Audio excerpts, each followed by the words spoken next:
I'm going to write the statements and then I'm going to prove them, okay? This is number one. Number two, let it be, I don't know. Yeah, if psi is less or equal than eta, then the expected value of psi is less or equal than the expected value of eta. This is property number two.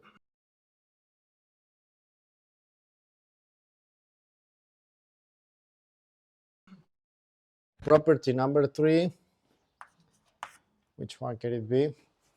I don't know. Yes, formula to compute. So this is the formula to compute the expected value of psi. Okay, so we have that chi of psi. This is the set of all the possible values of the random variable psi. Let me write them like this, like x1, x2, xn.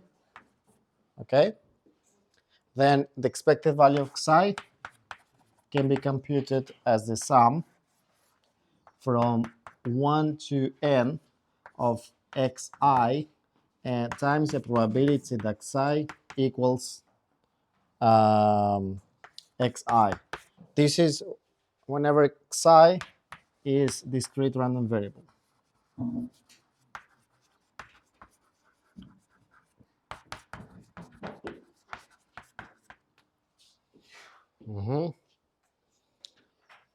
Okay, what else? What else? So this works for any random variable. This works for any random variable. This works only for discrete random variables. Okay. Now, what else can we have? Yeah, so property number 4, let phi of x be a Borel function.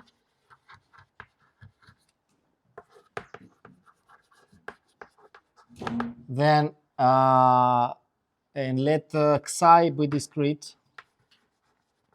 If xi is discrete, then we'll have that the expected value of xi will be equal to the sum over all possible values of xi and phi of xi multiplied by the probability that xi equals xi. Okay, this is in the case when xi is discrete.